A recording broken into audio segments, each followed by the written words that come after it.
السلام علیکم۔ الحمدللہ اب میری بیگم بھی ساس بننے والی ہیں۔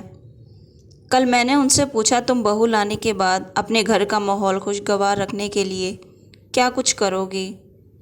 وہ اس وقت تو چپ رہیں، لیکن آج صبح میں سو کر اٹھا تو تکیے کے نیچے اس کی یہ تحریر پڑی تھی۔ میں آپ کو لکھ کر دے رہی ہوں اور وعدہ کرتی ہوں کہ بیٹے کی شادی کے بعد میرا بولنا، میرا چپ رہنا سب گھر کے خوشگوار ماحول کے لیے ہوگا۔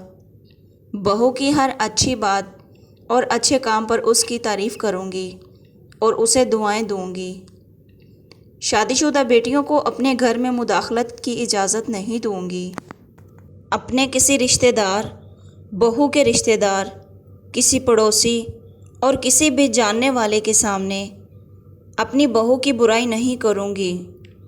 گھر میں جو چاہے ہو جائے، اس کے میکے کے کسی بھی فرد سے اس کی شکایت نہیں کروں گی۔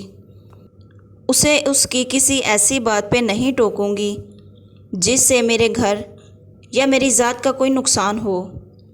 وہ میرے بیٹے کے ساتھ جہاں بھی جائے اور رات کو جب بھی واپس آئے اسے کچھ نہیں کہوں گی۔ اس کے لباس، اس کے پکوان اور اس کے اخلاق کی تعریف کرتے رہنے کو اپنی روٹین بنا لوں گی۔ اپنے بیٹے کے آرام، سکون، سہولت، لباس اور خوراک کا خیال رکھنے پر وقتاً فوقتاً اپنی بہو کا شکریہ ادا کرتی رہوں گی۔ اس کے میکے والوں کے سامنے اس کے اچھے کاموں اور اچھی باتوں کو سراہتی رہوں گی۔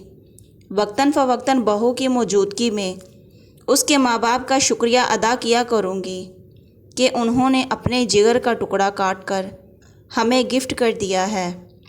اس کے صبح لیٹ اٹھنے کو گھر کا مسئلہ نہیں بناؤں گی، کیونکہ اس کے پاس چند ہی سال ایسے ہوں گے جب بچے اسکول جانے لگیں، خود ہی جلدی اٹھنا شروع ہو جائے گی۔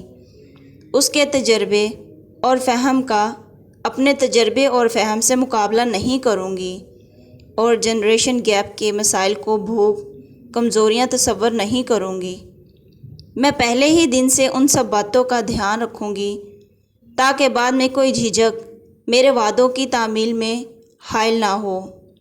اللہ میرا حامی و ناصر ہو اور مجھے ان میں سے زیادہ نکات پر عمل پیرا ہونے کی توفیق دے تاکہ میں خود بھی خوش رہ سکوں اور بہو کو بھی ایک پرسکون ماحول دے سکوں۔ آمین۔ اللہ پاک میری بیگم صاحبہ کو اپنے ارادوں میں کامیاب فرمائے۔ آمین۔